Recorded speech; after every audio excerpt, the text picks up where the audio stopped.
बहुजन नवजागरण और प्रतिरोध के विविध स्वर, बहुजन नायक और नायिकाओं की श्रृंखला में आज हम चर्चा करेंगे श्री चंद्रिका प्रसाद जिज्ञासु जी के बारे में। मैं दावे के साथ कह सकती हूं कि हिंदी छात्र छात्राओं को भी इनके व्यक्तित्व के बारे में कोई जानकारी नहीं होगी। मैं स्वयं हिंदी लिटरेचर की छात्रा रही हूं, लेकिन मैंने एमए के लेवल तक भी चंद्रिका प्रसाद जिज्ञासु जी के बारे में कुछ नहीं पढ़ा था, यहां तक कि इनका नाम तक नहीं सुना था।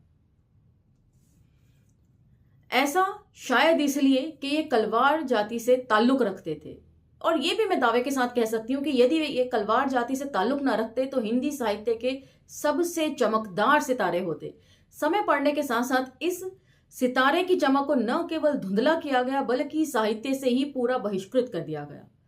इस लेख के जरिए हम ये भी जानेंगे कि किस तरीके से साहित्य लिखते वक्त लोग जो हैं वो सिलेक्टिव होते हैं, किस तरह मनुवादी विचारधारा हावी रहती है साहित्य में भी।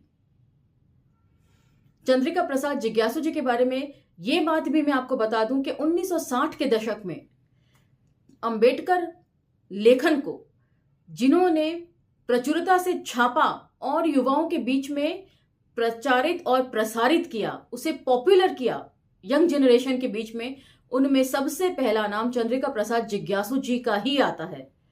हम जूठन हो, चाहे मणिकर्णिका हो या मुर्दैया हो या शरण कुमार लिम्बाले जी की जो हमने जीवनी पढ़ी थी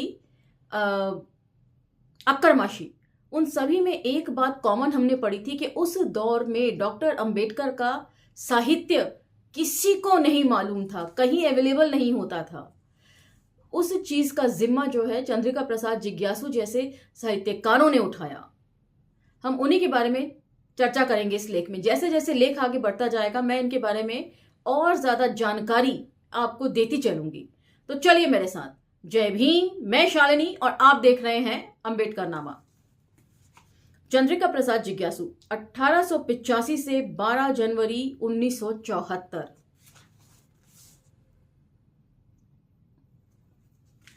जन्म तिथि यहां पर मेंशन नहीं है, सिर्फ जन्म काल मेंशन है।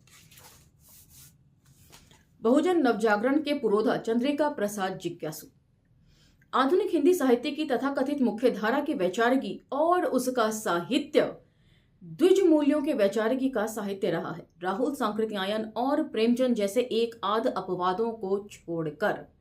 तो यहां पर मैं इन दोनों के बारे में थोड़ी सी जानकारी है जो और आपसे शेयर करना चाहती हूं। मैं शुरू से ही प्रेमचंद साहित्य की फैन रही थी, जब तक मेरा जो पढ़ना दलित साहित्य को नहीं हुआ था। दलित साहित्य पढ़ने के बाद मुझे प्रेमचंद का साहित्य बेहद दया भरा साहित्य नजर आता है दलितों बहुजनों को लेकर। उन्होंने जो भी लेखन किया वो बेहद दया के पात्र बनाते हुए किया। और उसके बाद राहुल सांकृत्यायन जी की 2 पुस्तकें मैंने पढ़ी हैं, दिमागी गुलामी और तुम्हारी श्रेय, जिसमें दिमागी गुलामी में एक आर्टिकल मैं आपको अगले एपिसोड में बता दूंगी। उस आर्टिकल में राहुल सांकृत्यायन जी जो इतने प्रोग्रेसिव माने जाते हैं अपनी राइटिंग्स को लेकर, उसमें उन्होंने स्पष्ट तौर पर लिखा था कि दलितों को आरक्षण सिर्फ इसलिए दिया जाना चाहिए या उनकी मांग इसलिए मान लेनी चाहिए कि उनके नेता वैमनस्य ना फैला सके सोसाइटी में। सभी जानते हैं 1940-42 के दशक में दलितों के प्रमुख नेता कौन थे? वे थे डॉक्टर अंबेडकर। उनके बारे में राहुल सांकृत्यायन जी के ये विचार थे। लेख मैं आपको बता दूंगी, आप प्लेलिस्ट में जाकर उसे चेक कर सकते हैं। इसके द्विज चरित्र को गढ़ने में दक्षिणपंथी, उदारपंथी और वामपंथी सभी समान रूप से साझीदार रहे हैं। इसने द्विज मूल्यों, संस्कारों और विचारों को प्रक्षय देने वाली वैचारिक रचनाओं और रचनाकारों को श्रेष्ठ और महान बनाकर प्रस्तुत करने के साथ उन विचारों, रचनाओं और रचनाकारों को पूरी तरह बहिष्कृत और उपेक्षित कर दिया जो द्विज वैचारिकी और साहित्य को चुनौती दे रहे थे और बहुजन वैचारिकी एवं साहित्य की रचना कर रहे थे।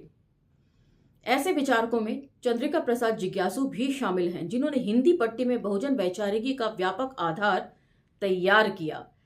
तो डॉक्टर अंबेडकर से महाराष्ट्र में लोग रूबरू थे, लेकिन उत्तर भारत, खासकर उत्तर प्रदेश में उनके विचारों को पॉपुलर करने का पूरा श्रेय जो है शुरुआती दौर में चंद्रिका प्रसाद जिज्ञासु को ही जाता है। तथाकथित मुख्य धारा द्वारा जिज्ञासु जी के बहिष्कार और उपेक्षा को रेखांकित करते हुए कमल भारती ने लिखा है कि चंद्रिका प्रसाद जिज्ञासु को हिंदी साहित्य में कोई नहीं जानता। अभी थोड़ी देर पहले ही मैंने कहा कि जब मैंने एमए के लेवल तक भी स्टूडेंट्स नहीं जानते इनके बारे में। हिंदी साहित्य में जितने भी इतिहास लिखे गए उनमें किसी में भी उनका नाम तक दर्ज नहीं है। दरअसल वे जिस धारा के लेखक थे वे पूरी धारा ही हिंदी साहित्य के इतिहास में अनुपस्थित है। यह क्रांति की धारा थी, समकालीन क्रांति, और उसमें भी वर्ण व्यवस्था के विरोध की। कमल भारती 2017 चंद्रिका प्रसाद जिज्ञासु ग्रंथावली खंड 1 पृष्ठ 13। तो ये ग्रंथावली में आप इसको क्रॉस चेक भी कर सकते हैं। तो मैंने पहले ही इस चीज को स्पष्ट तौर पर रख दिया कि हिंदी साहित्य के छात्र भी इस बारे में कुछ जानकारी उन्हें नहीं है। इन्हें पूरी तरीके से बहिष्कृत कर दिया गया। पिछड़ी जाति कलवार में पैदा हुए चंद्रिका प्रसाद जिज्ञासु 1885 से 12 जनवरी 1974 आधुनिक नवजागरण के अधिकांश पुरोधाओं की तरह विचारक, लेखक, अनुवादक, संपादक, प्रकाशक और कार्यकर्ता आदि भूमिकाओं का निर्वाह एक साथ कर रहे थे। तो इनके ऊपर मैंने कुछ नोट्स भी तैयार किए हैं जो मैं साथ साथ पढ़ती चलूंगी। तो आपको बता दूं कि इनका जो कार्यालय था, जो सआदतगंज लखनऊ में स्थित था, इनके कार्यालय का नाम था हिंदू समाज सुधार, जिसको बाद में बदलकर बहुजन कल्याण प्रकाशन के नाम से किया गया। फिर इसका दोबारा नाम चेंज किया गया। इनका जो प्रकाशन हाउस था वहीं से ये पूरी बहुजन वैचारिकी और डॉक्टर अंबेडकर के विचारों के साथ साथ उनकी तस्वीरों को भी छापकर लोगों में पॉपुलर करते थे कि देखो ये हमारे आइडियोलॉग हैं।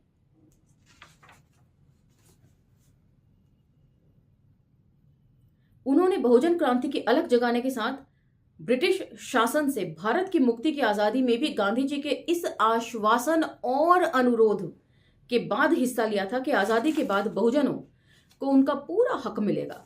इसके बाद उन्होंने उसमें सक्रिय हिस्सेदारी की और कई बार जेल गए। इस दौरान उनकी 3 रचनाओं स्वदेशी, कौमी बादशाह जवाहरलाल नेहरू और चरखा को खतरनाक मानकर ब्रिटिश शासन ने जब्त कर लिया। इसके आगे भी वे जो बातें अब लिख रहे हैं आप उन सभी को जरा ध्यान से सुनिएगा। लेकिन जल्द ही उनकी आजादी के आंदोलन से मुंह भंग हो गया और आजादी के बाद तो उन्हें पूरी तरह इसका एहसास हो गया कि असल में देश में लोकतंत्र की स्थापना नहीं हुई है बल्कि ब्राह्मणशाही की स्थापना हुई है। वे लोकतंत्र को लोकशाही कहकर पुकारते थे। 1966 में उन्होंने लोकशाही बनाम ब्राह्मणशाही किताब लिखी। करीब 62 पृष्ठों की यह किताब 9 अध्यायों में विभाजित है। इसमें उन्होंने विस्तार से लोकशाही अर्थात लोकतंत्र और ब्राह्मणशाही की चर्चा की है। उन्होंने आजादी के बाद स्थापित भारतीय लोकतंत्र की वास्तविकता को उजागर करते हुए लिखा है कि यद्यपि कहने को भारत में लोकशाही है, लेकिन हकीकत में यहां लोकशाही पर कई शाहियां लदी हुई हैं। बेचारी लोकशाही का दम घुट रहा है। सामंतशाही, पूंजीशाही, अमलाशाही, नौकरशाही, नेताशाही इत्यादि, और आजकल इसी में तानाशाही भी एक और जोड़ दीजिए, जिसके चलते तरह तरह के उलझुल बयान आते हैं। कभी कोई कहता है कि फले नेता का सर काट के लाओ तो 10 लाख का इनाम मिलेगा। कभी कोई कहता है कि फले नेता की जुबान काट कर लाओ तो 10 करोड़ का इनाम मिलेगा। ये सब क्या है? तानाशाही के ही अलग अलग रूप हैं। यदि इनके ऊपर कोई कार्यवाही नहीं हो रही है तो इसका मतलब तानाशाह जो है वो इन्हें शह देते हैं। और सबकी नानी अम्मा धमधूसर ब्राह्मणशाही है। तो काफी इंटरेस्टिंग शब्दों का यहां पर इस्तेमाल किया गया है। इससे वे लोग निस्संदेह दुखी हैं जिनके हृदय भारत में लोकशाही स्वतंत्रता आ जाने के लिए खिल उठे थे। भारत की सामाजिक दशा की गहरी जांच पड़ताल कीजिए तो आपको दिखाई देगा कि भारत में ब्राह्मणशाही का बोलबाला है। वही खंड 4 पृष्ठ 35 यानी कि चंद्रिका प्रसाद जिज्ञासु ग्रंथावली खंड 4।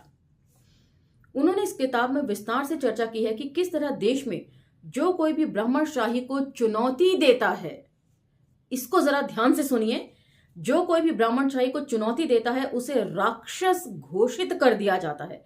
चाहे वे कितना भी न्यायनिष्ठ, सच्चरित्र और ज्ञानी क्यों ना हो। इसका तो फर्स्ट हैंड एक्सपीरियंस हम जैसे लोगों को भी रहा है। इसके शिकार खुद जिज्ञासु जी भी हुए हैं। ब्राह्मणशाही का विरोध करने के चलते हिंदी पट्टी में बहुजन नवजागरण के इस आधार स्तंभ को भारतीय इतिहास से बहिष्कृत और उपेक्षित कर दिया गया है। तो उस समय सोशल मीडिया का जमाना नहीं था, नहीं तो ऐसा नहीं होता। आज सोशल मीडिया में आप हर चीज डाल सकते हैं और शायद ये सोशल मीडिया सरकार के लिए भी खासी सिरदर्दी पैदा कर रहा है, क्योंकि इसी के जरिए बहुजन जो हैं अपने अधिकारों के प्रति सचेत हो रहे हैं। एक दूसरे से जो बातचीत है, विचारों का आदान प्रदान तेजी से किया जा सकता है सोशल मीडिया के माध्यम से। भारत में ब्राह्मणशाही का कितना आतंक है, इसका एक उदाहरण जिज्ञासु जी ने गांधी के उदाहरण से प्रस्तुत किया। और अब ये बहुत ही अहम बात यहां पर जिज्ञासु जी के माध्यम से सिद्धार्थ जी ने लिखी है, जिसे हम सबको ध्यान से सुनना और समझना चाहिए। एक बहुत बड़ा खुलासा यहां पर कर रहे हैं वे, जिसे आपने पहले कभी नहीं पढ़ा होगा। जिस गांधी के अनुरोध और आश्वासन पर जिज्ञासु जी ने स्वतंत्रता आंदोलन में हिस्सेदारी की थी, वह भी ब्राह्मणशाही से इस कदर आतंकित थे। इस संदर्भ में जिज्ञासु जी लिखते हैं कि अब उन्होंने क्या लिखा वे ध्यान दीजिए। ब्राह्मणशाही का आतंक इस देश में इतना प्रबल है कि शक्तिशाली अंग्रेजी साम्राज्य से मोर्चा लेने वाले महात्मा गांधी भी, जिन्हें राष्ट्रपिता कहा जाता है, उससे बहुत डरते थे और ब्राह्मणों को संतुष्ट करने के लिए उन्होंने राम धुन का लटका निकाल रखा था। वही यानी कि चंद्रिका प्रसाद जिज्ञासु ग्रंथावली, पृष्ठ 37, खंड 4। तो इतनी बड़ी बात महात्मा गांधी को लेकर कभी किसी ने नहीं लिखी होगी, जो यहां जिज्ञासु जी ने लिख डाली। लेकिन चंद्रिका प्रसाद जिज्ञासु ने ब्राह्मणशाही के सामने झुकने से इनकार कर दिया, जिसकी कीमत उन्हें बहिष्कार और उपेक्षा के रूप में चुकानी पड़ी। वे व्यापक समाज के लिए अज्ञात और अनजान बने रहे। उनकी मृत्यु के करीब 43 वर्षों बाद 2017 में पहली बार उनकी ग्रंथावली कमल भारती के संपादन में द मार्जिनलाइज्ड प्रकाशन, नई दिल्ली से चंद्रिका प्रसाद जिज्ञासु ग्रंथावली शीर्षक से प्रकाशित हुई। 1460 पृष्ठों की 4 खंडों में प्रकाशित ये ग्रंथावली जिज्ञासु जी के जीवन के विविध आयामों और उनके द्वारा रचे गए विपुल साहित्य से परिचित कराती है। ये तो महज चंद पंक्तियां यहां पर मैंने पढ़कर सुनाई हैं। सोचिए पूरी ग्रंथावली में ना जाने और ऐसे कौन कौन से रहस्योद्घाटन लिखे गए होंगे। मसलन इसके पहले खंड में आदि निवासियों की सभ्यता, मोहिनी विद्या, पिछड़ा वर्ग कमीशन की रिपोर्ट और ईश्वर के गुड्डे। दूसरे खंड में संत प्रवर रैदास, रावण और उसकी लंका, श्री 108 स्वामी अछूतानंद जी। और तीसरे खंड में शिव तत्व प्रकाश, उत्पत्ति, स्थिति और जनसंख्या, भदंत बोधानंद महास्थिविर और बाबा साहब का जीवन संघर्ष। और चौथे खंड में लोकशाही बनाम ब्राह्मणशाही, है वंश की श्रेष्ठता। है वंश के बारे में हम पहले भी पढ़ चुके हैं, जब हमने कलवार जाति के बारे में पढ़ा था, जाति आखिर क्यों नहीं जाति वाले लेखों में। बाबा साहब का उपदेश आदेश, नारी जीवन की कहानी और जिज्ञासु जी की कविताएं शामिल हैं। ग्रंथावली के संपादक कमल भारती जी ये स्वीकार करते हैं कि उनकी कुछ कृतियां उन्हें प्राप्त नहीं हो सकी, जिसमें मानव सृष्टि का विकास और बौद्ध धर्म ही सच्चा धर्म जैसी महत्वपूर्ण कृतियां भी शामिल हैं। ग्रंथावली के खंड 2 में संत प्रवर रैदास साहब नाम से संग्रहित किताब में जिज्ञासु जी विस्तार से रैदास के व्यक्तित्व और कृतित्व पर प्रकाश डालते हैं, जिसमें संत रैदास के ब्राह्मणीकरण करने की कोशिश का पर्दाफाश किया गया है और उनके संदर्भ में प्रचलित असंगत और अतार्किक बातों का खंडन किया गया है। तो सबसे पहले ही आर्टिकल में हमने संत रैदास जी के ऊपर जो मैंने पढ़ा था, उसमें स्पष्ट तौर पर लिखा था कि इन्हें जो है वो सगुण मार्गी और सनातन धर्मी संत साबित करने की कोशिश की गई द्विज साहित्यकारों के द्वारा, जबकि संत रैदास जी की जो जितनी भी राइटिंग्स हैं वो बिल्कुल इसके अपोजिट रही हैं इस धारा के। और उन्होंने रैदास को सामाजिक क्रांति के शिक्षक के रूप में प्रस्तुत किया है। यह पुस्तक 1959 में प्रकाशित हुई थी। सबसे पहले इसी पुस्तक में जिज्ञासु जी ने एक बहुप्रचारित झूठ का पर्दाफाश किया कि ब्राह्मण और ब्राह्मणवादी रामानंद रैदास के गुरु थे।